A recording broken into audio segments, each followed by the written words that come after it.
ሻሎም ሻሎም የከናን ቲቪ ተከታታዮች እንደምን አላችሁ? እግዚአብሔር አምላክ የተመሰገነ ይሁን። እኔ ሰላም ነኝ። እግዚአብሔር ረድቶን ደግሞ ዛሬ በዚህ አይነት ሁኔታ በፊት እንድንገናኝ ስለረዳን እግዚአብሔርን እጅግ አድርገን እናመሰግናለን። ክብር ሁሉ ከዘላለም እስከ ዘላለም ለስሙ ይሁን። እንጸልይና ወደ ዛሬ መልእክታችን እንሄዳለን። እግዚአብሔር አባት በጌታ በኢየሱስ ክርስቶስ ስም እጅግ አድርገን እናመሰግናለን። ልትከብር ልትመሰገን የሚገባ ታላቅና የተፈራ አምላክ እግዚአብሔር አባት ሆይ በኢየሱስ ክርስቶስ ስም ተመስገንልን፣ ተባረክልን፣ ክበርልን። በነገር ሁሉ ያገዝከን የረዳህን ለዚህ ቀን ያደረስከን እግዚአብሔር አባታችን በኢየሱስ ክርስቶስ ስም ከፍ ከፍ በልልን። እናመሰግንሃለን። ስምህ ለዘላለም የተባረከ ይሁን። እግዚአብሔር አባት ሆይ አሁንም ቃልህን እንድንሰማ እርዳን፣ ቃልህን እንድናስተውል እርዳን። እግዚአብሔር አባት ብዙዎች ሰምተው አላስተዋሉም። እስራኤሎች ባለማስተዋላቸው ቃሉን በእምነት ከራሳቸው ጋር ባለመዋሃዳቸው ምክንያት በምድረ በዳ እንደቀሩ ቃል ይናገራልና በጌታ በኢየሱስ ክርስቶስ ስም እንደዛ እንዳይሆንብን እግዚአብሔር አባት ሆይ እንድትረዳን እንድታግዘን በኢየሱስ ክርስቶስ ስም እለምንሃለሁ። የትኛውም ቻሌንጅ በጌታ በኢየሱስ ክርስቶስ ስም የተበተነ ይሁን። ልትናገረን የወደድከውን ተናገረን። ራሳችንን ላንተ ሰጠን በጌታ በኢየሱስ ክርስቶስ ስም አሜን። እግዚአብሔር አምላክ የተባረከ ይሁን። እንግዲህ ባለፈው ጊዜ ቁጥር 1 መንፈሳዊ ውጊያ በሚል ተካፍለናል። ዛሬ ደግሞ ክፍል 2 መንፈሳዊ ውጊያ የሚለውን እንመለከታለን። መንፈሳዊ ውጊያ ካላደረግን ካልጸለይን የበይ ተመልካች ነው የምንሆነው። ብዙዎች የስኬት ተመልካች የበይ ተመልካች የሆኑበት ምክንያት ምንድን ነው? ስንት ተስፋ ቃል እያላቸው ቢባል መንፈሳዊ ጦርነት ስላላደረጉ ነው። እስራኤሎችን ስትመለከቱ እስራኤሎችን ወተትና ማር የምታፈሰውን ሰፊና መልካሚቱን ምድር እሰጣቸዋለሁ፣ ኬጣውያን፣ ፌርዛውያን፣ አሞራውያን የሚባሉ የሚኖሩበትን እሰጣቸዋለሁ ብሎ ከተናገረ በኋላ በዘጸአት ምዕራፍ 3 ላይ ከዛ ወጥቶ የዮርዳኖስን ወንዝ ከተሻገሩ በኋላ ኬጣውያን፣ ፌርዛውያን፣ አሞራውያን፣ ኢያቡሳውያን፣ ጌርጌሳውያን የሚባሉ 7 ነገስታቶችን ተዋግቶ ማስለቀቅ ነበረባቸው። ዛሬም ቢሆን በረከታችንን ማስለቀቅ የምንችለው በምንድን ነው? በመዋጋት ነው። መንፈሳዊ ውጊያ ካላደረግን ልናሸንፍ አንችልም። በረከቶቻችን እጃችን ሊገቡ አይችልም። መንፈሳዊ ውጊያ ከመዋጋታችን በፊት ምን አይነት መሆን አለብን? ማድረግ ያለብን አንደኛ እንውጣና እንውረስ። ዘኍልቍ ምዕራፍ 13:30 ላይ ካሌብ እንደተናገረው ጥላቸው ከላቸው ላይ ተገፏል፣ እንውጣና እንውረስ የሚል እምነት ልኖርን ይገባል። ወደ መንፈሳዊ ውጊያ ስንገባ ደግሞ ምን ልኖርን ይገባል? ጽድቅ ልኖርን ይገባል። አንዳንድ ሰዎች ኃጢአተኛ ሆኖ መንፈስን ለማዘዝ ይሞክራሉ። እንደዚህ አይነት ነገር አደጋ ውስጥ ነው የሚከተው። ለዚህ ነው ምን ብለው ነው የምናገረው? ኤፌሶን ምዕራፍ 6 ቁጥር 10 ላይ ውጊያችን ከስጋና ከደም ጋር አይደለም ከአለቆችና ከስልጣናት ከጨለማ ዓለም ገዢዎች ብሎ ከተናገረ በኋላ የጦር ዕቃችሁን ልበሱ ካለ በኋላ የምንለብሰው አንዱ የጽድቅ ጥሩር ነው፣ የጽድቅ ጥሩር። ሁለተኛው ደግሞ ሄልሜት እና ምንድነው ብሎ የምናገረው የራስ ቁር ይለዋል መጽሐፍ ቅዱስ። ሄልሜት ወታደሮች በጦርነት ጊዜ የሚያደርጉት ማለት ነው። ያ ማለት ምንድነው? የእግዚአብሔርን ቃል አይምሮአችን ውስጥ መሙላት አለብን። አይምሮአችን ውስጥ የእግዚአብሔርን ቃል ካልሞላን ሰይጣን የእግዚአብሔርን ቃል ካልሞላን የራሱን ሐሳብ በአይምሮአችን እየጨመረ አይምሮአችንን የጭንቀት አውድማ ያደርገዋል፣ የግራ መጋባት አውድማ ያደርገዋል። ግን ቃሉን በጭንቅላታችን ውስጥ ከሞላን ሄልሜት ነው ማለት ነው። ለመንፈሳዊ ውጊያ የእግዚአብሔር ቃል ሄልሜት ይሆንልናል ማለት ነው። ሌላው ደግሞ የጽድቅ ጥሩር ለብሳችሁ ይላል። ጥሩር ማለት እዚህ ደረት አካባቢ ላይ የሚለበስ ልክ ለውጊያ በሚገቡበት ጊዜ ድንገት ጋሻውን አልፎ ፍላጻው ስመጣ ፍላጻው ያንን ጥሩር መጥቶ ነው የምመለሰው። አልፎ ያንን ሰው መውጋት አይችልም። ጽድቅ ለኛ ምንድነው? ጥሩር ነው። አንድ ሰው ካልተቀደሰ በስተቀር ውጊያ መዋጋት አይችልም። ቅድስና ካለን የጠላት ፍላጻ አይገባም፣ አይወጋንም። ብዙ ጊዜ ውጋቶች የሚመጡት መወጋቶች የሚመጡት ምንድነው? በተለያዩ ችግርም በበሽታም ይሁን የጽድቅ ጥሩር ሳንለብስ የራስ ቁር ሳናደርግ ወደ ውጊያ እንገባለን። ወደ ውጊያ መግባት ማለት አደጋ አለበት። ንስሐ ሳንገባ ራሳችን ሳንቀድስ በኢየሱስ ክርስቶስ ደም ሳንታጠብ በደም ሸፈነኝ ሳንል ተነስተን ወደ መንፈሳዊ ውጊያ እንገባለን ማለት አደጋ ውስጥ መግባት። እንደዛ እንዳይሆንብን ንስሐ መግባት፣ ራሳችንን ማዘጋጀት ይጠበቅብናል። በንስሐ ምህረትን መጠየቅ አለብን። ምህረትን ከጠየቅን በኋላ ጠላት በፊታችን መቆም አይችልም። የሚወረወረው ፍላጻ ሊያገኘን አይችልም። አለበለዛ በሐዋርያት ሥራ ምዕራፍ 19 ቁጥር 11 ላይ እንደሆነ መሆን ነው ማለት ነው። የአስቄዋ ልጆች የተቀደሱ አይደሉም፣ ጌታ ኢየሱስ ክርስቶስን የሚያመኑ አይደሉም። ያልተቀደሰና ጌታ ኢየሱስ ክርስቶስን ያላመነ አንድ ነው። ምን አሉት? ሰይጣን ሲጮህ ጳውሎስ በሚሰብከው በኢየሱስ ክርስቶስ ስም አዛሃለሁ ውጣ አሉት። ጳውሎስ በሚሰብከው ጳውሎስን አውቀዋለሁ ኢየሱስን አውቃለሁ እናንተ እነማን ናችሁ አለ። ከዛ ዘለለባቸው፣ ልብሳቸውን ቀዳዶ ቀጥቅጦ ራቁታቸውን ሸኛቸው ይላል መጽሐፍ ቅዱስ። በስጋ ለባሽ ውስጥ ሆኖ ነው ያንን ያደረገው። ስለዚህ የጽድቅ ጥሩር ካለበስን፣ ንስሐ ካልገባን፣ በደሙ ራሳችንን ካልሸፈንን ወደ መንፈሳዊ ውጊያ ስንገባ አደጋ አለበት። ስለዚህ መጀመሪያ ኃጢአት የሆነ ነገር ከኛ መወገድ ስላለበት፣ ሰይጣን እድል ፋንታ ማግኘት ስለሌለበት ንስሐ መግባት መቀደስ ይጠበቅብናል። ያለ ቅድስና ደግሞ እግዚአብሔርን ሊያይ የሚችል ማንም የለም ይላል እግዚአብሔር ቃል። ያለ ቅድስና እግዚአብሔር ለኛ የሚዋጋልን እግዚአብሔር ራሱ ስለሆነ ማለት ነው። እግዚአብሔር የሚገለጥልን ቅድስና ስኖረን ነው። ያለ ቅድስና ለጠላት ታርጌት መሆን ስለሆነ አሁን አስቀድመን ወደ ውጊያ ከመግባታችን በፊት መቀደስ ማንነታችን ሊሆን ይገባል። ከዛ በኋላ ወደ ጸሎት ስንገባ መንፈስ ቅዱስ በመራን መንገድ ሰይጣንን ብናዘው ልናስለቅቅ፣ ልንመታው፣ ስራውን ልናፈርስ እንችላለን። እግዚአብሔር አምላክ የተባረከ ይሁን። ከዛ ቀጥለን ደግሞ ምንድነው የተመለከትነው ባለፈው ቀን የጦር መሳሪያችንን ማወቅ፣ ሁለተኛ ደግሞ የጠላታችን ጦር መሳሪያ ማወቅ፣ ጠላት ደግሞ ማን እንደሆነ አቅሙን ማወቅ የሚለውን ነገር ተመልክተን ነበር። የጦር መሳሪያችን የኢየሱስ ክርስቶስ ስም እንደሆነ፣ የእግዚአብሔር ቃልም እንደሆነ፣ እንደገና ደግሞ የኢየሱስ ክርስቶስ ደም እንደሆነ አይተናል። የኢየሱስ ክርስቶስ ስም ጉልበት ሁሉ በሰማይም በምድርም ከምድር በታችም ለኢየሱስ ክርስቶስ ስም ይንበረከካል። እንደገና ሉቃስ 10 ላይ እንደተናገረው ደግሞ አጋንንቱ እንኳን በስም ተገዙልን አሉ ጌታ ኢየሱስ ክርስቶስ። ሰይጣን በስሜ ስለተገዛላችሁ ደስ አይበላችሁ፣ ስማችሁ በሕይወት መዝገብ ላይ ስለተጻፈ ስለዚህ በዚህ ደስ ይበላችሁ ብሎ ጌታ ኢየሱስ ክርስቶስ ተናገራቸው ማለት ነው። ስለዚህ የኢየሱስ ክርስቶስ ስም ትልቅ ነገር ነው። ምንድነው ያለው? እንደገና በሐዋርያት ሥራ ላይ 4 ቁጥር 12 ላይ ጉልበት ሁሉ በሰማይም በምድርም ከምድር በታችም ለኢየሱስ ክርስቶስ ስም ይንበረከካል።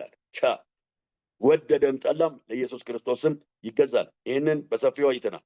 እንደገና ወደ ቃሉ ስንመለከት ምዕራፍ 1 ቁጥር 1 ላይ በመጀመሪያ ቃል ነበረ፣ ቃልም በእግዚአብሔር ዘንድ ነበረ፣ ቃሉም እግዚአብሔር ነበረ ይላል። ሁሉ በእርሱ ተፈጠረ፣ ሁሉ በእርሱ ሆነ ይላል። ውጊያውም ፍጥረቱም በእርሱ ሆነ። ደግሞ ቃሉ የሰው ብርሃን ነበረ ይላል። ብርሃንም በጨለማ ላይ ይበራል፣ ጨለማም አላሸነፈውም ይላል። ጨለማ ማለት የሰይጣን መንግስት ነው። ብርሃን ማለት ደግሞ የእግዚአብሔር መንግስት ነው። የምናውጀው ቃል ኢየሱስ ክርስቶስ ነው። እሱም ደግሞ የዓለም ብርሃን ነው። እግዚአብሔር አምላክ የተባረከ ይሁን።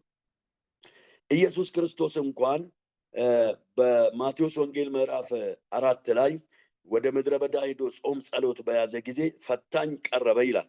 ኢየሱስ በተራበ ጊዜ እስቲ የእግዚአብሔር ልጅ ከሆንክ ይህን ድንጋይ እንጀራ አድርግ፣ እውነት የእግዚአብሔር ልጅ ከሆንክ ሰው ከእግዚአብሔር አፍ በሚወጣው ቃል ሁሉ እንጂ በእንጀራ ብቻ አይኖርም ተብሎ ተጽፏል አለው። ተብሎ ተጽፏል። ቻካማሳታክ አሁን ሰይጣን መልስ የለውም ተብሎ ተጽፏል። ሁለተኛ ነገር ደግሞ ተብሎ ተጽፏል ካልከኝ እኔም ተብሎ ተጽፏል እላለሁ ብሎ ሰይጣን አስበው ኢየሱስ ክርስቶስን ቤተ መቅደስ ጫፍ ላይ ወይም ፎቅ ላይ ያወጣው ማለት ይቻላል። ፎቅ ላይ አውጥቶት መላእክቱ ስላንተ ያዝልሃል፣ እግሮች በድንጋይ እንዳይሰናከል በእጆቻቸው ያነሱሃል ተብሎ ተጽፏል። እስቲ ራስን ወርውርና መላእክቶች ሲያነሱ ያለው አለ። ኢየሱስ ደግሞ ምን አለ? እግዚአብሔር አምላክን አትፈታተን ተብሎ ተጽፏል በማለት በዚህም ቃል ሰይጣንን ወጋው። ሶስተኛ ነገር ደግሞ ሰይጣን የመጨረሻ ጎሉን ተናገረ። ወደ ተራራ ላይ ያወጣውና የዚህን ዓለም ነገስታቶች ትመለከታለህ አለ። ክብራቸው፣ ብራቸው፣ ወርቃቸው፣ ሀብታቸው ለኔ ሰጥቶኛል፣ ወድቀህ ብትሰግድልኝ ላንተ እሰጣለሁ አለ። ሰይጣንማ የእርሱ አይደለም፣ ውሸቱ ነው። ሰይጣን የተሰጠው ሲሆን ነው። እሱ ግን እንደዛ ብሎ ኢየሱስ ክርስቶስ ሲሸነግለው እንመለከታለን። ኢየሱስ ክርስቶስ ደግሞ አሁንም ምንድን አለው? ወግድ አንተ ሰይጣን ለእግዚአብሔር ለአምላክ ስገድ እንጂ ለሌላ ለማንም አትስገድ ተብሎ ተጽፏል። በዚህ ዘመን ሰው ነብይ ይመጣል ሲባል ትንቢቱን እንጂ ቃሉ ላይ ትኩረት አይወስድም። እግዚአብሔርን ቃል የምንማርበት ነው ስል መማር አይፈልግም ሰው። ግን ደግሞ ያለ ቃሉ ሰይጣንን መውጋት አይችልም። ምን ይላል ዕብራውያን መጽሐፍ ላይ ሲናገር የእግዚአብሔር ቃል አለ ጅማትና ቅልጥምን ነፍስና መንፈስን እስኪወጋ ድረስ እስኪለይ ድረስ ይወጋል አለ። እግዚአብሔር አምላክ የተባረከ ይሁን። ጅማትና ቅልጥምን ነፍስና መንፈስን። ስለዚህ ነፍስና መንፈስ ክፉ መንፈስ ከኛ ለመለየት የሚወጋው ቃሉ ነው። ለዚህ ነው ጌታ ኢየሱስ ክርስቶስ ምንድነው ያደረገው? አጋንንትን ብዙ በሽተኞችን ፈወሰ። በማቴዎስ 8 ቁጥር 16 እና 17 ላይ የታመሙትን ሁሉ ፈወሰ፣ መናፍስትን በቃሉ አወጣ ይላል። በሽታም የወጣው በቃሉ ነው። ሰይጣንም የወጣው በቃሉ ነው። ቃሉን መቋቋም አይችልም። ቃሉ ትልቅ ነገር እንደሆነ ይህን ተመልክተናል። እግዚአብሔር አምላክ የተባረከ ይሁን። በሶስተኛ ደረጃ ደግሞ የመንፈስ ውጊያ በደሙ ነው። ደሙ ምንድነው? እስራኤሎች በዘጸአት ምዕራፍ 12 ቁጥር 5 ላይ ፋሲካ እንዳደረጉ ይሄንን ተመልክተናል። ፋሲካ ያደረጉት የጠቦትን ደም አርዳችሁ ነውር የሌለበትን ጠቦት ደሙን በመቃናችሁና በጉበናችሁ ላይ ቀቡአል። ያንን ከቀባችሁ በኋላ በቤት ውስጥ የተጠበሰውን ስጋ ብሉ አለ። ወገባችሁን ታጥቃችሁ በትራችሁን በእጃችሁ አድርጋችሁ ይሄ ለእናንተ ምንድነው አለ? ፓስ ኦቨር ከመከራችሁ ኦቨር ያስኬዳችኋል። እግዚአብሔር ከችግራችሁ ኦቨር ያስኬዳል። ከፈተናችሁ ኦቨር ያስኬዳችኋል። ከበሽታችሁ ኦቨር ያስኬዳል። በምን ስመጣ? ደሙ ስመጣ። እግዚአብሔር አምላክ የተባረከ ይሁን።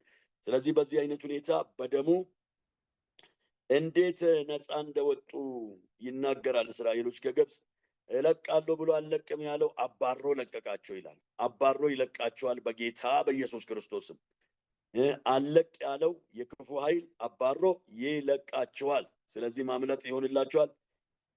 እግዚአብሔር አምላክ የተባረከ ይሁን። እንደገና ደግሞ የኢየሱስ ክርስቶስ ደም በፈሰሰ ጊዜ ከ6 ሰዓት እስከ 9 ሰዓት ጨለማ ሆነ ይላል። ያ ጨለማ የሰይጣን መንግስት ነው። ትንሽ በቃ ገደልኩት ተገላገልኩ ብሎ ሰይጣን ጨፈረ በምድር ላይ ከ6 ሰዓት እስከ 9 ሰዓት ለ3 ሰዓት ማለት ነው። በኋላ ኃይል እየከዳቸው ሲሄድ እየወደቁ ሲሄዱ አቅም እያጡ ሲሄዱ ምንድነው ይሄ ነገር ብሎ ስለው አንድ ነገር ተባለ። እግዚአብሔር አምላክ የተባረከ ይሁን።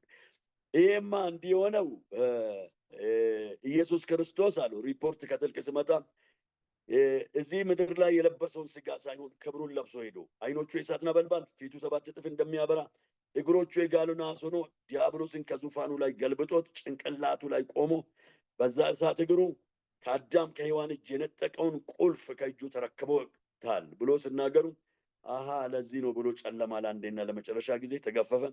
ያንን ስጦታ ለእኛም ሰጠ። በኢየሱስ ስም ልቀቅ ብለን የምናዘው ሰይጣን ተሰጠን ቁልፍ ነው። በዛ ስጦታ ነው። እግዚአብሔር አምላክ የተባረከ ይሁን። ስለዚህ ከምስክርነታቸው ቃልና ከበጉ ደም የተነሳ ድል ነሱ ይላል ዕብራውያን 12:11 ላይ ከበጉ ደም የተነሳ ከምስክርነታቸው። የምስክርነቱ ቃል ምንድነው? አንደኛ እግዚአብሔር ያደረገልን የምንመሰክረው ሲሆን ሁለተኛው ደግሞ የእግዚአብሔር ቃል ይሄ ስለኛ የምንመሰክረው የእግዚአብሔር ቃል ማለት ነው። በደሙ ድል ነሱት። ስለዚህ በዚህ ሰይጣንን ማሸነፍ እንችላለን። እግዚአብሔር አምላክ የተባረከ ይሁን።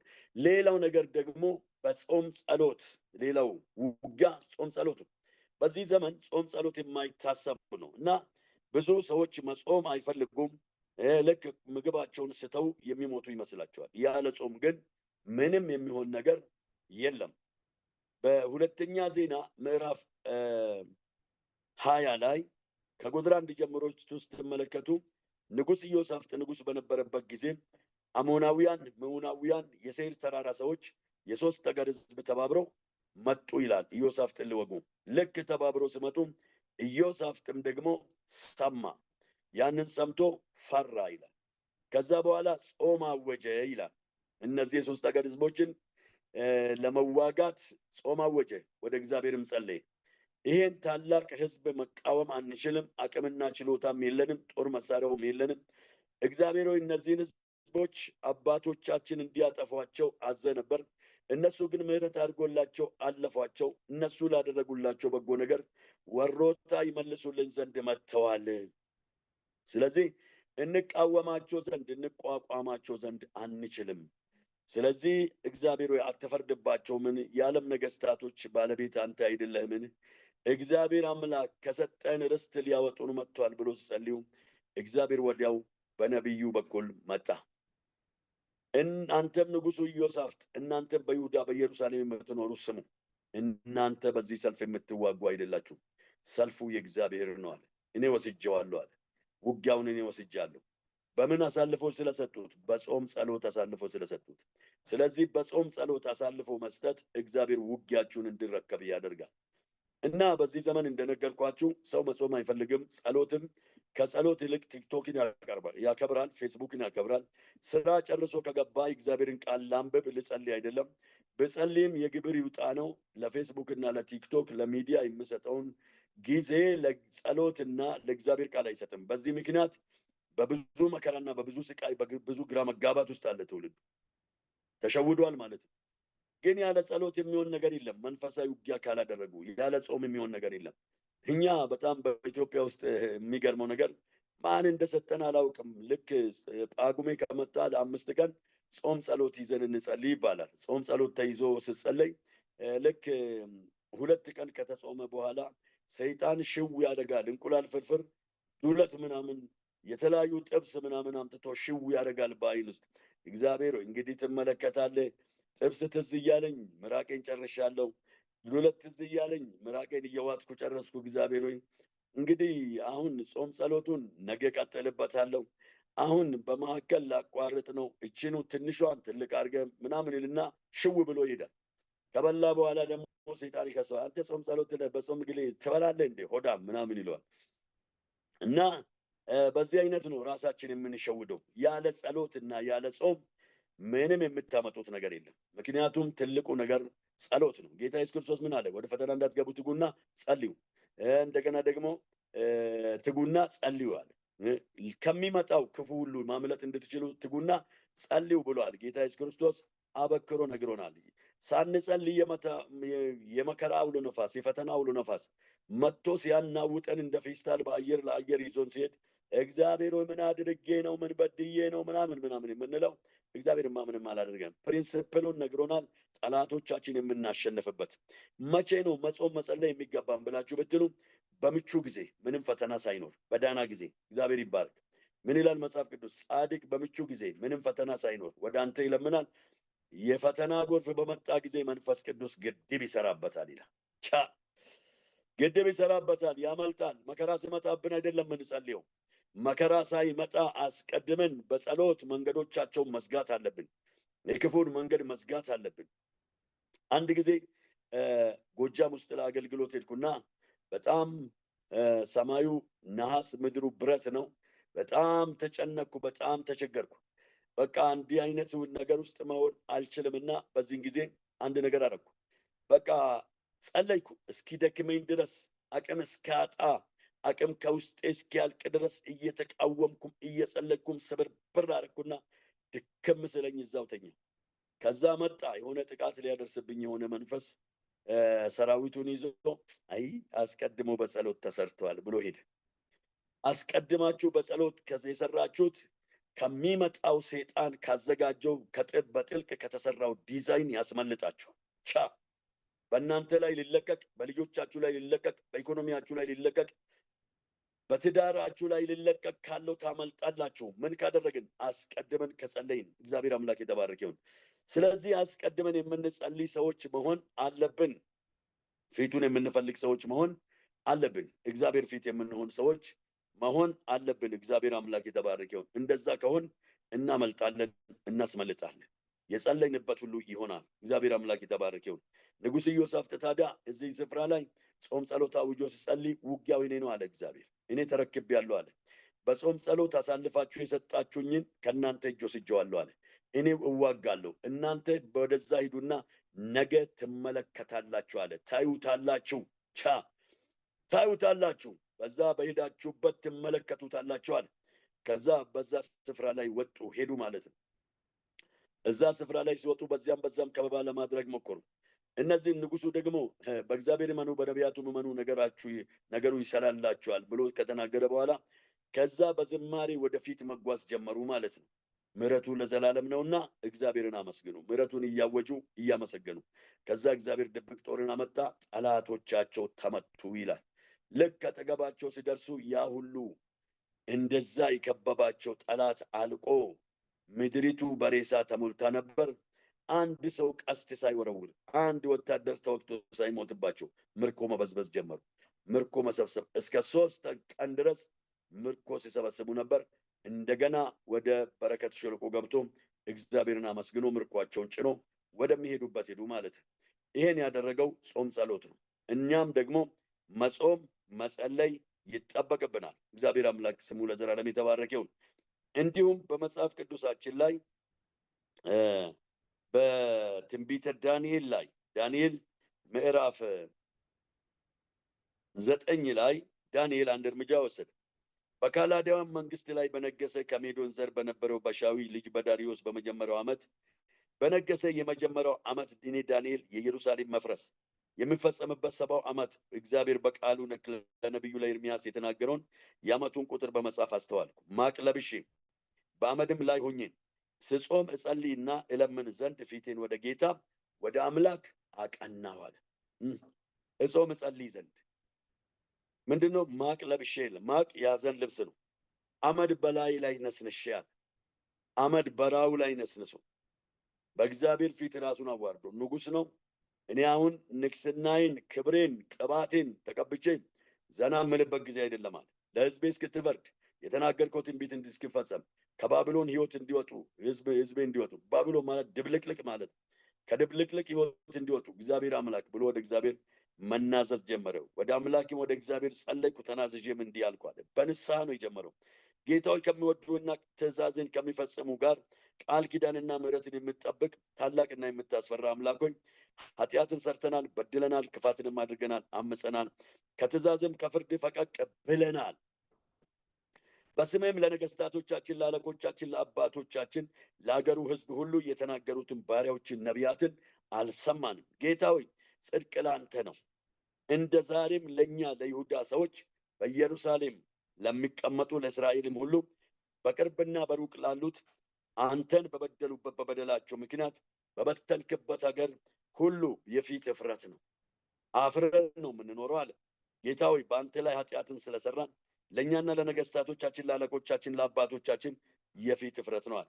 በእርሱ ላይ ምንም እንኳ ያመፅን ብንሆን በነቢያቱ እጅ በፊታችን በኖረው በህጉ እንሄድ ዘንድ የአምላካችን የእግዚአብሔርን ቃል ምንም እንኳን ባንሰማ ለጌታ ለአምላካችን ምሕረትና ይቅርታ ነው። ስለዚህ ምሕረትና ይቅርታን እንለምናለን ብሎ እስከ ቁጥር 19 ድረስ ጸለይ ማለት ነው። ዳንኤል እስከ ቁጥር 19 ድረስ ስጸልይ ቁጥር 20 ላይ መልአክ እየበረረ መጣ። ከቁጥር 17 ጀምሬ ላንብብ። አሁንም አምላካችን ሆይ የባሪያህን ጸሎት ልመና ስማ። ጌታዊ በፈረሰው በመቅደስ ላይ ስለ አንተ ስትል ፊትን አብራ። አምላኬ ሆይ በፊትህ የምንለምንህ ስለ ብዙ ምሕረትህን ነው እንጂ ስለ ጽድቃችን አይደለም። ጆሮህን አዘንብለህ ስማን፣ አይኖችንም ገልጠህ ጥፋታችንን ስማ። ስምህም የተጠራበትን ከተማ ተመልከት። አቤቱ ስማ፣ አቤቱ ይቅር በል፣ አቤቱ አድምጥ አድርግ። አምላኬ ሆይ ስምህ በከተማና በሕዝብ ላይ ተጠርቷልና ስለ ራስህ አትዘግያል። እኔም ገና ስናገር ስጸልይ በኃጢአትም እና በሕዝቤ ኃጢአት በእስራኤል ኃጢአት ስናዘዝ በአምላኬ በእግዚአብሔርም ፊት ስለ ተቀደሰው ስለ አምላኬ ተራራ ስለምን ገና በጸሎት ስናገር አስቀድሜ በራእይ አይቼው የነበረው ሰው ገብርኤል እነሆ እየበረረ መጣ። በማታ መስዋዕት ጊዜ ዳሰሰኛል። መልአክ መጣ። ጾም ጸሎት ሲይዝ ዳንኤልን ሊያናግር የጸሎቱን መልስ ልሰጥ መልአክ መጣ። እኛ ጾም ጸሎት ይዘን የምንጸልየው ለምን ያክል ጊዜ ነው? ፊቱን የምንፈልገው የምንናዘዘው። ስለዚህ እየበረረ መጣና መልአኩ በማታ መስዋዕት ጊዜ ዳሰሰኝ፣ አስተማረኝም፣ ተናገረኝም እንዲህ ማለት ዳንኤል ሆይ ጥበብንና ማስተዋልን እሰጥ ዘንድ አሁን መጥቻለሁ አለ። አንተ እጅግ የተወደድክ ነህና በልመና መጀመሪያ ላይ ትእዛዝ ወጥቷል። እኔም እነግርህ ዘንድ መጥቻለሁ። አሁንም ነገሩን መርምር፣ ራእዩን አስተውላል። እግዚአብሔር ስም የተባረከውን ጥበብና ማስተዋልን እሰጥ ዘንድ በዚህ ምድር ያሉ ዩኒቨርሲቲዎች ሊያስተምሩ የማይቻለውን ጥበብና ማስተዋልን እንደሰጠው ከዛ በኋላ አንተ እጅግ የተወደድክ ነህ አለው። እስከ ዓለም ፍጻሜ ድረስ የተወሰነ ነገር አሳየው። የጸሎቱን መልስ ሰጠው። ነገር ግን ምንም የሆነ ነገር የለም። ስለዚህ የሆነ ነገር ስለሌለ ዳንኤል ትንሽ ቀን መልአክን አይቷልና አየና እንደገና ነገሩን መመርመር ሲጀምር በምዕራፍ 10 ላይ ከቁጥር 1 ጀምሮ አንድ ነገር ሆነ። በፋርስ ንጉሥ በቂሮስ በ3ኛው ዓመት ብልጣሶር ለተባለው ለዳንኤል ነገር ተገለጠለት ይላል። ነገር ተገለጠለት። ነገሩም እውነት ነበረ፣ እርሱም ታላቅ ጦርነት ነው። ነገሩም ውስጥ አስተዋለ፣ በራእይም ውስጥ ማስተዋል ተሰጠው። ለዳንኤል የተገለጠው ምንድነው? ታላቅ ጦርነት። ምንድነው የተገለጠው? ታላቅ ጦርነት። ከማን ጋር ነው የምዋጋው? ከፋርስ መንግስት አለቃ መንፈስ በአየር ላይ ከሚገዛው በስጋ ለባሽ ውስጥ አልፎ እስራኤሎችን በባርነት ከሚገዛው ጋር ለመዋጋት ነገር ተገለጠለት። የተገለጠለት ምንድነው? ጾም ጸሎት ነው። ሻካ ማሳት ጾም ጸሎት ነው የተገለጠለት። አረ ቢዚ ያደርጋል። አሁን የምንኖርበት ኑሮ 2 ስራ ሰርተን ነው የምንኖረው። በጣም ረጅም ሰዓት እንሰራለን። ከዛ ተመልሰን ጾም ጸሎት አንችልም፣ ጊዜም የለንም ልትሉ ትችላላችሁ። እንደ ዳንኤል ቢዚ አይደላችሁም። ዳንኤል ከእናንተ በላይ ቢዚ ነው። አገር አስተዳዳሪ እኮ ነው። አገርን ሲያስተዳድር ዳንኤል ትልልቅ ኃላፊነት አለበት። እየጾመ ሲጸልይ እየጾመ ነው የጸለየው። እግዚአብሔርን ፊት ሲፈልግ የተገለጠለት እየጾመ እንዲሰራ ነው፣ እየጸለየ እንዲሰራ ነው። እግዚአብሔር አምላክ የተባረከው ነው። ስለዚህ በተሰጠው ማስተዋል መሰረት በእግዚአብሔር ፊት ይጸልይ ነበር። በዛ ወራት አለ እኔ ዳንኤል 3 ሳምንት ሙሉ ሳዝን ነበርኩ አለ። ጾም ጸሎት ብቻ ሳይሆን ሳዝን ነበር። ማለፊያ እንጀራ ወይም ነገስታቶች የሚበሉትን ምርጥ ምግብ አልበላውም አለ። ስጋና ጠጅም በአፌ አልገባም። ነገስታቶች የሚጠጡት ወይን ጠጅና ስጋ በአፌ አልገባም። 3 ሳምንት እስራ እስኪፈጸም ድረስ ዘይት አልተቀባውም። ነገስታቶች የሚቀቡትን ከመጀመሪያው ወር በ24ኛው ቀን ጤግሮስ በተባለው በታላቁ ወንዝ አጠገብ ሳለሁ ዓይኔን አነሳው፣ እነሆም ባፍታ የለበሰው ጥሩም ያፌዝን ወርቅ በወገቡ ላይ የታጠቀው ሰው አየው አለ። እግዚአብሔር ይባረክ።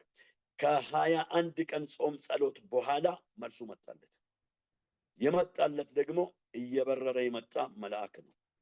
ያ መልአክ ሲመጣ ደግሞ እሱ ጤግሮስ ወንዝ አካባቢ ልዑካን ቡድን ይዞ ጠባቂዎቹን ይዞ ሄዷል። እዛም የተቀበሉት ሰዎች አሉ።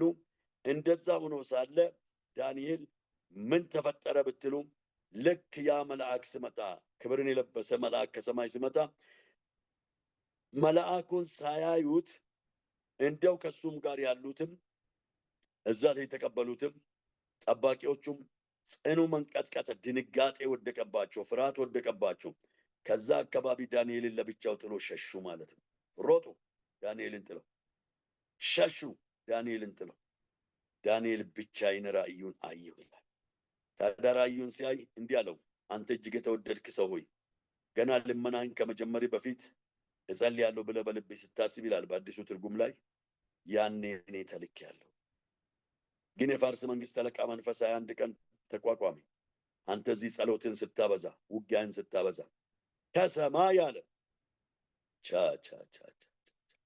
እዚህ ውጊያን ስታበዛ ከሰማይ መልአክ ላክልኛል። ሚካኤልም ደግሞ እና መንገድ የዘጉብኝን የፋርስ መንግስት አለቃ ስጠዘጥዝ ነበር። ከዛ በኋላ ይህችን በር አግኝቼ መጥተዋል። የፋርስ መንግስት አለቃ ይሄ ጨለማ ነው፣ የኔ ግዛት ነው፣ ወደዚህ ግዛት መግባት አትችልም ይላል። አንድ ብርሃን አለ የሚጠራኝ፣ አንድ ጭላንጭል ብርሃን አለ። የት ቦታ ነው ያለው? 100% ጨለማ ነው ይላል። ጨለማ መስሎታል። በዳንኤል በኩል እግዚአብሔር ስራ እየሰራ እንደሆነ አያውቅም ነበር። እሱ እምቢ ስል ከመንገድ ዞር አልል ስል ሚካኤል መጣና መታው። ዛሬ እግዚአብሔር አምላክ በመንፈሳዊ ዓለም ላይ በረከታችሁ ላይ ቆመ፣ በባርነት እንድትገዙ፣ ሰላም እንድታጡ፣ ወደ ስኬታችሁ እንዳትገቡ የሚያደርገውን ክፉ ኃይል እግዚአብሔር ይመታዋል። በሀገራችሁ ባሏችሁበት ምድር ላይ ያለውን አለቃ መንፈስ ይመታዋል በጌታ በኢየሱስ ክርስቶስ። ከዛ በኋላ መታው። ከዛ እቺን በር አግኝቼ መልስን ይዤ ልመጣሁ አለ። ታዲያ እግዚአብሔር በዳንኤል ላይ ቆሞ የፋርስን መንግስት አለቃ መንፈስ እንዳልነበር አደረገው። ዳንኤል ላይ ቆሞ ነው ያፈረሰው። ዳንኤል ነው የተዋጋው። እግዚአብሔር የተጠቀመው ዳንኤል። ባለህበት ባለሽበት ምድር እግዚአብሔር ይጠቀምብሽ። ስለዚህ ወደ ጾም ጸሎት እንግባ። ዳንኤል በዘመኑ ሰርቶ ሄደዋል። መንፈሳዊ ውጊያ ተዋግቶ ሄደዋል። ስለዚህ እንዋጋ። ሳይዋጉ ከባርነት መውጣት የለም። ሳይዋጉ በረከትን ማግኘት የለም። ሳይዋጉ ርስትን መውረስ የለም። እስራኤሎች በፊት እንዳየነው ተዋግቶ ነው ከነዓንን ምድር የወረሱት። ሳንዋጋ ከቀረን የበይ ተመልካች ነው የምንሆነው። ሁል ጊዜ ባሪያ ነው የምንሆነው። ለተዘረጋው ሲስተሞች ባሪያ ሆነን የባርነት ስራ እየሰራን ተቀጣሪ ሆነን አገኘን ብር አገኘን ስንል ከእጃችን እየበተነ ጠላት እንደዛ ሲያጠቃን ይኖራል። ግን ደግሞ በእግዚአብሔር ፊት ስንሆን ጾም ጸሎት ስኖረን እግዚአብሔር አንድ ሰው ሊያዝላችሁ ይችላል። ለነ ዳንኤል የፋርስን መንግስት አለቃ እንዳዘዘ፣ ለዮሴፍ ፈርዖንን እንዳዘዘ እግዚአብሔር አንድ ሰው አዞላችሁ ና ይህን ካምፓኒ ላንተ እሰጣለሁ ወይም ደግሞ ላንቺ ሼር አደርጋለሁ ልል ይችላል። እግዚአብሔር አምላክ የተባረከ ይሁን። ማናጀር አድርጓችሁ በዛው ሼር ይሁንላችሁ ልል ይችላል። እግዚአብሔር መንገደ ብዙ ነው፣ እንዴት እንደሚባርክ ይችልበታል። ግን ደግሞ መጀመሪያ መንፈሳዊን ዓለም መስበር ስለሆነ አንድ ነገር ልንገራችሁ። መንፈሳዊ ዓለምን ለመስበር ትጉ፣ በርቱ፣ ጸልዩ፣ ጹሙ። እግዚአብሔር አምላክ የተባረከ ይሁን። ቃሉን አውጁ ተብሎ ተጽፏል በሉ። ከዛ የሰይጣን ስራ እየፈረሰ ይመጣል። ለራሳችሁም ለህዝባችሁም ድልን ታገኛላችሁ። ለብዙ ዘመን መከራ የተከተላችሁ አልላቀቅ ያላችሁ እነ እከሌ አልፎ ሄደዋል፣ እኔ ብቻዬን ቀርቻለሁ፣ እግዚአብሔር ምን አጥፍቼ ነው የምትሉ ሁሉ እግዚአብሔር ከፊታችሁ ይጠርገዋል። በእውነት እነግራችኋለሁ፣ ከፊታችሁ ይጠረጋል። በጌታ በኢየሱስ ክርስቶስም እግዚአብሔር አምላክ ይበቀልላችኋል። እግዚአብሔር ለከበረ ነገር ያደርጋችኋል። እግዚአብሔር ጠላታችሁን ያዋርዳል። የእግዚአብሔር ስም ለዘላለም የተመሰገነ ይሁን። ስለዚህ ውድ ወገኖቼ እግዚአብሔር አምላክ ተአምራትን ይሰራል። ስለዚህ ወደ እግዚአብሔር እንመለስ፣ እግዚአብሔር ያለንን እናድርግ። እግዚአብሔር አምላክ የተባረከ ይሁን። ስለዚህ ዳንኤል በዚህ መንገድ የፋርስን መንግስት አለቃ መንፈስ ሲሰብር እንደገና እግዚአብሔር ደግሞ እስራኤሎችን ነፃ ይዞ የሚሄድ ትውልድ ተነሳ። እስራኤልን ከባቢሎን ይዞ የሚሄድ ትውልድ ተነሳ። እንደገና እስራኤሎች ነፃ እንዲወጡ ደግሞ የፋርስን ንጉስ ቂሮስን አዘዘው። እግዚአብሔር ቂሮስን አዘዘው። ታዲያ ምዕራፍ 1 ላይ ዕዝራ ምዕራፍ 1 ላይ በኤርሚያስ አፍ የተነገረው የእግዚአብሔር ቃል ይፈጸም ዘንድ በፋርስ ንጉስ በቂሮስ በመጀመሪያው ዓመት እግዚአብሔር የፋርስን ንጉስ የቂሮስን መንፈስ አስነሳ። እሱም በመንግስቱ ሁሉ አዋጅ አስነገረም፣ ደግሞም በጽሕፈት አድርጎ አቆመ። የፋርስ ንጉስ ቂሮስ እንዲህ ይላል፣ የሰማይ አምላክ እግዚአብሔር የምድር መንግስታትን ሁሉ ሰጥቶኛል፣ በይሁዳም ባለችው በኢየሩሳሌም ቤት እሰራለት ዘንድ አዞኛል። በናቡከደነፆር ተማርኮ ገቡ። በባቢሎን ንጉስ ባቢሎንን ጨምሮ 127 ሀገሮችን በሚገዛው በቂሮስ ንጉስ እንደገና ወደ ኢየሩሳሌም ተመልሶ ቤተ መቅደስ እንዲሰራ እግዚአብሔር አዞኛል። እግዚአብሔር ያዝላችኋል። ንጉስ ያዝላችኋል። ሰው ያዝላችኋል። ባለስልጣን ያዝላችኋል። ባለ ሀብት ያዝላችኋል። መንፈሱ ሲሰበር የፋርስ ንጉስ ቂሮስ እግዚአብሔር አዞኛል። እግዚአብሔር ያዝላችኋል። እግዚአብሔር ያዝልሻል። ከምን በኋላ? ከጾም ጸሎት በኋላ። መጾም መጸለይ እነዚህን እነ ዕዝራና ነህምያን የወለደው የዳንኤል ጾም ጸሎት ትውልድ ይዞ ወደ ከምርኮ ወደ አገር ቤት የሚመልስ ትውልድን አባቶች ያስማረኩትን እንኳን ከቤተ መቅደስ የተወሰዱ የወርቅና የብር ዕቃዎችን ሰብስቦ ወደ ኢየሩሳሌም እንዲሄዱ አደረገ። ያን አባቶች ያስማረኩትን ምርኮ እንኳን ለመመለስ እግዚአብሔር ማንን አስነሳ? ዕዝራን አስነሳ ማለት ነው። እግዚአብሔር አምላክ የተባረከ ይሁን። ህዝቡን እንዲያስተምር መስመር እንዲያስይዝ ማን ተላከ? እዚህ ጋር ዕዝራን እግዚአብሔር ላከው ማለት ነው። ታዲያ ዕዝራ ያደረገው ነገር ምንድን ነው ብለን ብንል ዕዝራ እንደገና እሱ ደግሞ ጾም ሲያውጅ እንመለከታለን። በመጽሐፈ ዕዝራ ምዕራፍ 8 ላይ ከቁጥር 21 ጀምሮ እንዲላል አምላካችን ፊት ራሳችንን እናዋርድ ዘንድ ከእርሱም የቀናውን መንገድ ለእኛና ለልጆቻችን ለንብረታችንም ሁሉ እንለምን ዘንድ በዛ በህዋ ወንዝ አጠገብ ጾም አወጅኳል።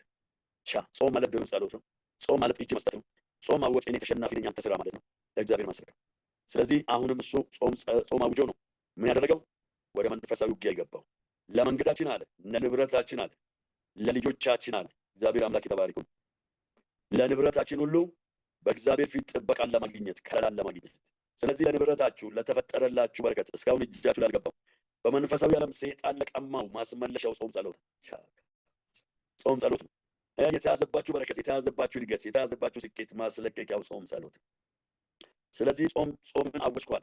እንደገና ቁጥር 23 ላይ ስለዚህም ነገር ጾምን፣ ወደ እግዚአብሔርም ለምንን፣ እርሱም ተለመንን። ከዛ በኋላ ተነስቶ ተጉዞ ኢየሩሳሌም እስኪደርሱ ድረስ ምንም የገጠማቸው ነገር የለም፣ ምንም የሆነው ነገር የለም። እግዚአብሔር አምላክ የተባረከ። ሄዱ፣ ደረሱ፣ ቤተ መቅደሱን መሰረቱ፣ መስራትም ጀመሩ። እንዲሁም ደግሞ ዕዝራ የንጉሱ ጠጅ አሳላፊ ነበር። የንጉሱ ጠጅ አሳላፊ ሲባል ምንድነው? ዕዝራ ጠጅ ቀጂ ብቻ ሳይሆን በዛ ንጉሱ ፊት ለፊት በባቢሎን ቼክ ማድረጊያ ነው። ንጉሱ እዝራ ጠጥቶ ካልሞተ ማለት የለበትም ይጠጣል ማለት ነው። ለዛ አይነት ጠጅ አሳላፊ ነው። ጠጅ ከማለፉ በፊት ወደ ንጉሱ እዝራ ቼክ ይደረጋል። ይጠጣል።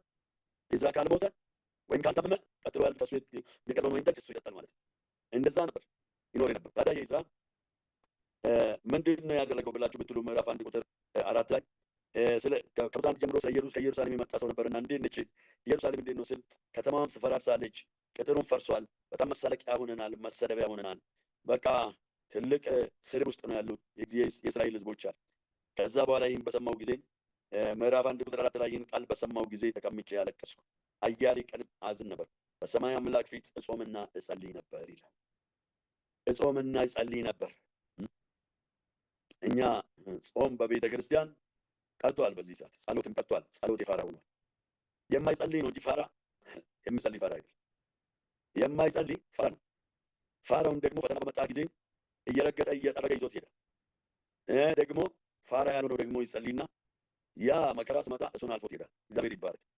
ስለ ጸሎት ስንመለከት በሐዋርያት ሥራ ምዕራፍ 8 ላይ በኢየሩሳሌም ባለች ቤተክርስቲያን ስደት ሲነሳ በሐዋርያት ሥራ ምዕራፍ 8 ላይ በጸሎት የተጉ ሰዎች እስጢፋኖስን ቀበሩት ይላል። በኢየሩሳሌም የተነሳው ስደት ብዙዎችን ሲያሳድድ፣ ብዙዎች ለሞት እንዲዳረጉ ሲደረግ፣ ብዙዎች በአጥር ላይ ወጥተው ሚስት ወደ ሰሜን፣ ባል ወደ ደቡብ፣ ልጆች ወደ ምስራቅና ወደ ምዕራብ ሲበተኑ፣ ወደ ጎረቤት ሀገር ሲሸሹ የነፍስ ነገር ከባድ ነውና በጸሎት የተጉ ሰዎችን ግን አልነኳቸውም። ከጸሎት ስፍራ ላይ ተነስቶ ሄዶ ለእስጢፋኖስ በተወግሮ በድንጋይ ወንጌልን በመናገሩ የተገደለው ለሱ አለቀሱለት፣ አንስቶ ቀበሩት። ስደቱ በእነሱ ላይ ፓወር አልነበረም። ለምን? መንፈሳዊ ዓለም ስለነበረ መንፈሳዊ ዓለም ላይ በጸሎታቸው መጥተውታል። ዛሬ ምድሪቱ የሚያስጨንቀውን በየትኛው አቅጣጫ የሚመጣውን መምታት ይቻላል። እንኳን እኛ የእግዚአብሔር ልጆች ከፊት ያለውን ዘመን ነገስታቶች እየተረዱ ነው።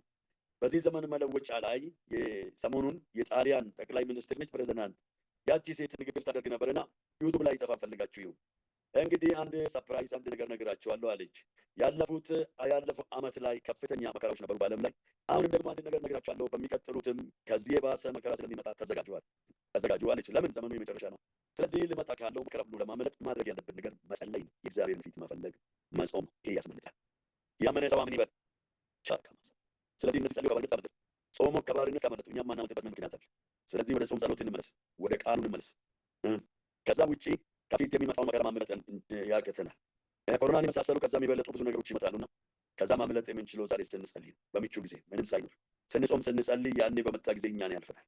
ልክ የጸሎት ሰዎች እስጢፋኖስን ሲቀብሩ በድንጋይ ጌታ ኢየሱስን ያመኑ ሰዎችን እየወገሩ እኮ ነበር አጠገባቸው፣ ሌሎችን እያሳደዱ፣ እነሱን ግን አልፏቸው ሄዱ። እናንተን ያልፋቸዋል። ስለዚህ መንፈሳዊ ውጊያ የሚደረገው በጾም ጸሎት ነው። እና ዕዝራ ይጾምና ይጸልይ ነበር አለ አያሌ ቀን። ከዛ ንጉሱም ምን ነው ፊት ተለወጠ አለ። ይሄ ከባድ ሐዘን ነው በአንተ ላይ የምታየው። ምን ነው አለ። እጅግ አድርጌ ፈራሁ አለ። ለምን አላዝንም አሉ።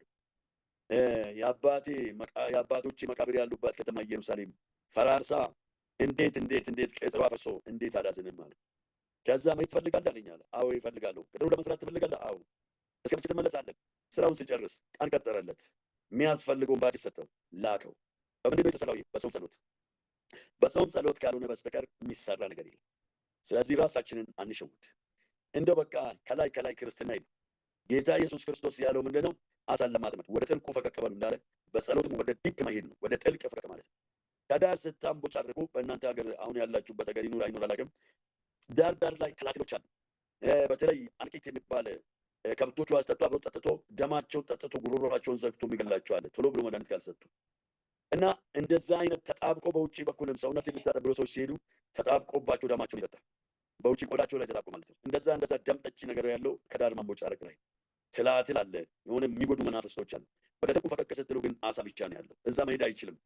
ይሄ ደም ጠጪው የሚጣበቀው ትላትል ደስ የሚለው እዚህ ዳር ላይ ነው እንጂ ወደ ጥልቅ ፈቀቅ ካላችሁ የለም። ስለዚህ በመንፈሳዊ ውጊያ ወደ ጥልቅ ፈቀቅ በሉ፣ ወደ መሀል ግቡ።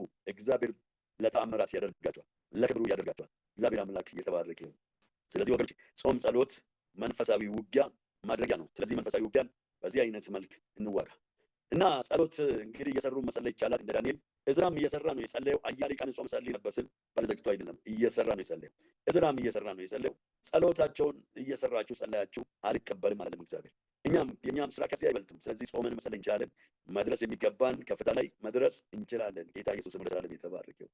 ስለዚህ አባቴ ብሩካን እንጾም፣ እንጸልይ፣ የእግዚአብሔርን ፊት እንፈልግ።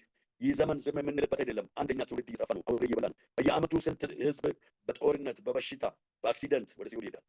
እነዚህ ሁሉ ለመታደግ ምን ማድረግ ያስፈልገናል? መጸለይ፣ የእግዚአብሔርን ፊት መፈለግ ይጠበቅብናል። የእግዚአብሔር ስም ለዘላለም የተባረከ ይሁን። የእሱን ፊት እንፈልግ፣ እንትጋ። እግዚአብሔር በሕይወታችሁ ላይ ታምራት ይሰራል። እግዚአብሔር በኑሯችሁ ላይ ታምራት ይሰራል። እግዚአብሔር ሰማይን በላችሁ ላይ ይከፍታል።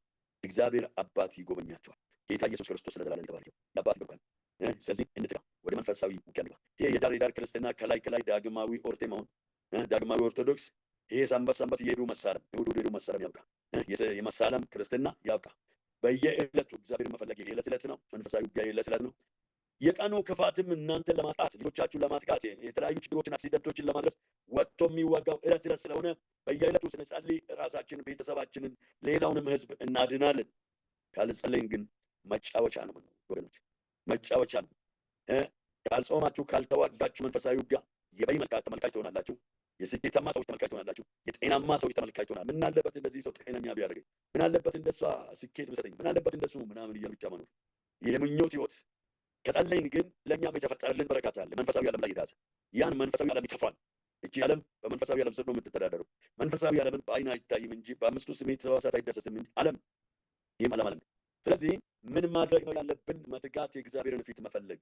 ውድ አባቴ ብሩካን፣ ስለዚህ አንቀድ፣ እንበርታ፣ የእግዚአብሔርን ፊት እንፈልግ፣ እንጸልይ፣ እንገስጽ፣ ደሙን እንጥራበት፣ እንምታው፣ እናፍርሰው፣ ጊዜ እንውሰድ። ግድ የለም በዚያም ዘመን ለመጸለይ ችግር የለም። ማክሳችንን አርገን በአንደበታችን ላይ ኬምፒያ ኪያሞሶ ተቆሎ መያዞት ዛዲ ቢገላባቱ ማለት ይቻላል። አንዱ እግዚአብሔር ባፋችን ያደረገው የልሳን ቃል ነው። ትነቅልና ታፈርስ ዘንድ ታጠፋና ትገለብጥ ዘንድ ቃሌን በአፌ ውስጥ አድርጋለሁ ተብሎ ተጽፏል ብቻ ሳይሆን ልሳንም ነው። እግዚአብሔር አምላክ ይባርከው። እንደዛ ስታደርጉ በቃ በዙሪያ ያሉ መናፍስቶች ሁሉ ይበተናሉ፣ ምርኳችሁ ይለቀቃል። በአድራሻችሁ ጤግሮስ ወንዝ ድረስ እንደመጣ መልስ እናንተም ያላችሁበት ወይ መስሪያ ቤት ኖራችሁ ወይ ቤታችሁ ሆናችሁ የሆነ ቦታ ግን መልስ ይመጣላችኋል። እግዚአብሔር አምላክ ይባረክ። ተዋግታችሁ ያስለቀቃችሁት እጃችሁ ይገባል፣ ጠላት ይዋረዳል፣ እናንተ ትከብራላችሁ በጌታ በኢየሱስ ክርስቶስ ስም። ያመነ ሰው አሜን ይበል። ስለዚህ ከዚህ ሰዓት ጀምሮ ወደ ውጊያ እንግባ፣ እንጸልይ። ቺምፒያ ካሞሶቶ ኮሎማየቶ ዛዲ ቢግላ ባዷሩ ተካሞሶቶ ኮሎማየቶ ዛዲ ቢግላ ባሃያ ሄንዲያ ካሞሶቶ ኮሎማየቶ ዛዲ ቢግላ ባዷሩ ተካሞሶቶ ኮሎማየቶ ዛዲ ቢግላ ባሃያ በጌታ በኢየሱስ ክርስቶስ ስም እግዚአብሔር አባት የሚሰሙኝ ሁሉ ካሉበት መከራ ነፃ እንዲወጡ በኢየሱስ ክርስቶስ ስም ጸልያለሁ። ቀንበራቸው እንዲሰበር በኢየሱስ ስም ጸልያለሁ። እስራታቸው እንዲፈታ በኢየሱስ ክርስቶስ ስም ጸልያለሁ። ጥያቄ የሆነባቸው መልስን እንዲያገኝ በኢየሱስ ክርስቶስ ስም ጸልያለሁ። የትኛውም ቀንበር ከላያቸው ላይ እንዲሰበር በኢየሱስ ክርስቶስ ስም ጸልያለሁ።